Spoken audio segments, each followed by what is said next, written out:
Qu'est-ce que la psychopratique? Alors c'est un mot que très peu de personnes connaissent.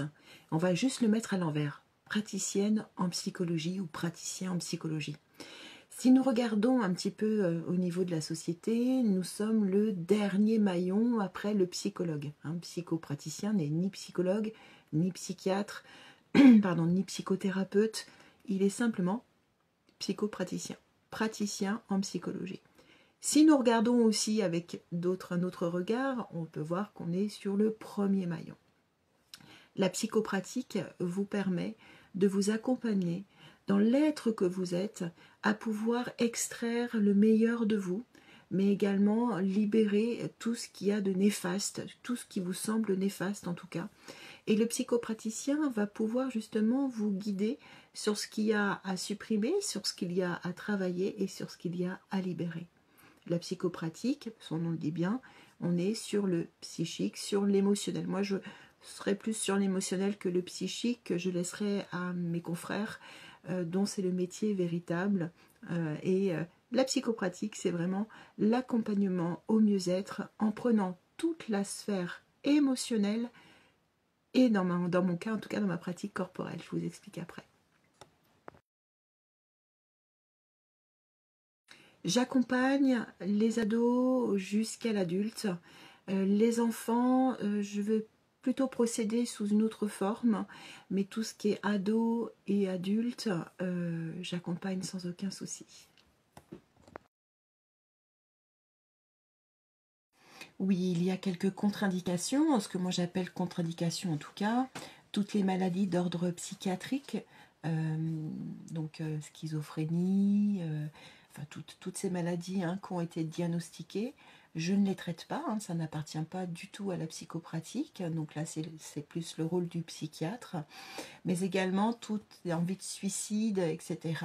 Donc là je ne le fais pas non plus, ça n'appartient pas non plus à mon travail. Là il faut aller voir vraiment des spécialistes, donc psychiatres, pédopsychiatres quand ça touche les enfants ou les ados, ou les psychologues qui vont être spécialisés. Tout ce qui est addiction également, surtout addiction du moins drogue, s'il n'y a pas eu un suivi auparavant ou en même temps, je ne vais pas pouvoir faire grand chose parce que là c'est des addictologues.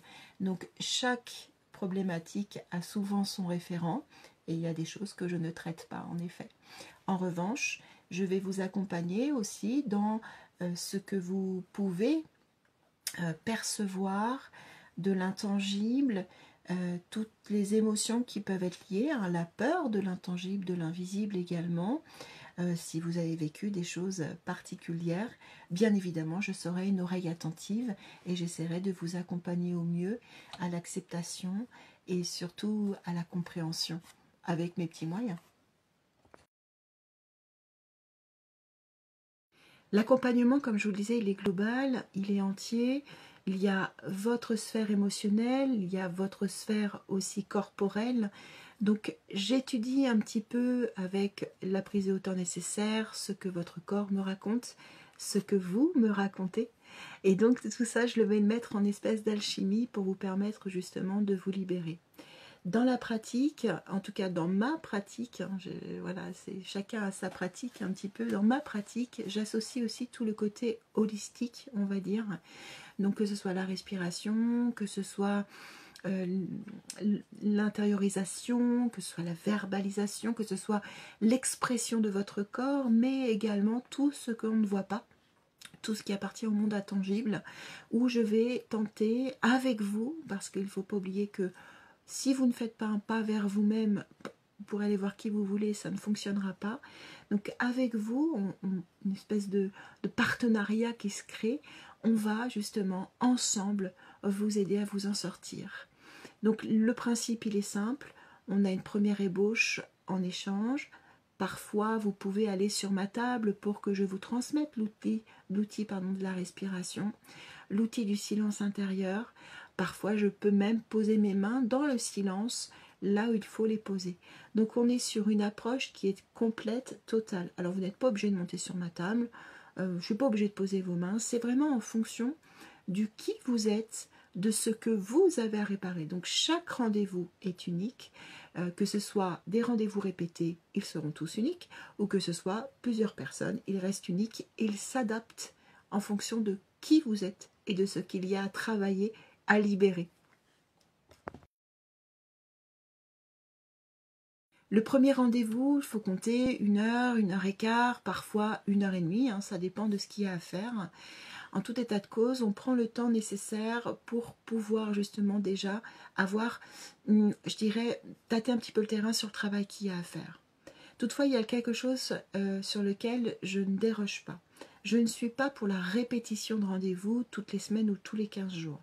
Dans mon approche, je préfère vous laisser travailler entre 2 rendez-vous parce que ça me semble important, que sans arrêt vous voir et puis concrètement, il n'y a pas le deuxième pas vers vous. Hein. Donc, je ne suis pas là pour faire les pas à votre place parce que c'est votre histoire. Je suis juste là pour vous aider à ce que vous puissiez faire ce même pas.